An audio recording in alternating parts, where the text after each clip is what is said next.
Welcome back to my YouTube channel. അപ്പോൾ പുതിയ വീഡിയോയിലേക്ക് എല്ലാവർക്കും സ്വാഗതം. അപ്പോൾ എല്ലാവരും ഹാപ്പി ആയിട്ടിരിക്കുന്നത് ഞാൻ വിശ്വസിക്കുന്നു. അപ്പോൾ ഇന്നത്തെ വീഡിയോയിലേക്ക് പോകാം. ഇന്നത്തെ വീഡിയോയിൽ പ്രത്യേകിച്ച് അങ്ങനെ കണ്ടൻറ്റൊന്നും ഇല്ല, പക്ഷേ ഒരു സൂത്രം കാണിച്ചു തരാം ഗൈസ്. വേറെ ഒന്നുമില്ല, ജസ്റ്റ് കാണിച്ചു തരാവേ. നല്ല വീട് ഡ്രാഗൺ ഫ്രൂട്ടിൻ്റെ തൈ ഇതിപ്പോൾ ഒരാഴ്ച ഇവിടെ വെച്ച് ഇതായി വന്നിട്ട് മുളച്ച് വന്നിട്ട് ഒരാഴ്ച മിച്ചം കഴിഞ്ഞു. അപ്പോൾ നിങ്ങൾ വിചാരിക്കുന്നുണ്ടാവും ഡ്രാഗൺ ഫ്രൂട്ടിൻ്റെ ഒരു വീഡിയോ ഇട്ടിട്ടുണ്ടല്ലോ, ഒന്ന് ഷെയ്ക്കും ഒന്ന് അല്ലാതെ ഇട്ടിട്ടുണ്ടല്ലോ, അപ്പോൾ അത് ഇവിടുത്തേതായിരിക്കും എന്ന് വിചാരിക്കുന്നുണ്ടാവും. പക്ഷേ അല്ല ഗൈസ്, അത് പപ്പ കടയിൽ നിന്ന് വാങ്ങിച്ചതാണ്. അപ്പോൾ എനിക്ക് ഭയങ്കര ഇഷ്ടമാണ്.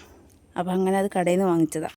ഫ്രൂട്ടിൻ്റെ തയ്യ് പപ്പായ്ക്ക് പരിചയമുള്ളൊരു വീട്ടിൽ നിന്ന് മേടിച്ചോണ്ട് വന്നതാണ്. അത് കുറേ മേടിച്ചായിരുന്നു, പക്ഷേ ഒരു വർഷമായി നട്ട് വെച്ചിട്ട് ഇതുവരെയായിട്ടൊന്നും പിടിച്ചിട്ടൊന്നും ഇല്ലായിരുന്നു. അപ്പോൾ ഇതിപ്പോൾ വെളിച്ചത്ത് വെച്ചേക്കുന്നതുകൊണ്ടാണോ നിർത്തില്ല, ഒരാഴ്ച മിച്ചം കഴിഞ്ഞു അതിപ്പോൾ മുളച്ച് വരാൻ തുടങ്ങിയിട്ട്. അപ്പോൾ അത് മുളച്ച് പറഞ്ഞാൽ ഒരുപാട് സമയം എടുക്കും. അതാണ് എൻ്റെ ഏറ്റവും സത്യം പറഞ്ഞാൽ അത് നല്ല വെളിച്ചമുള്ളിടത്ത് കൊണ്ട് നട്ട് വെക്കണം. അതവിടെ ഇരുന്ന് കഴിഞ്ഞാൽ കാര്യം നടക്കില്ലല്ലോ. അതുകൊണ്ട് അപ്പോൾ ഇന്നത്തെ വീഡിയോ ഇത്രേ ഉള്ളൂ. ഇഷ്ടപ്പെട്ടെങ്കിൽ ലൈക്ക് ചെയ്യുക, ഷെയർ ചെയ്യുക, സബ്സ്ക്രൈബ് ചെയ്യുക.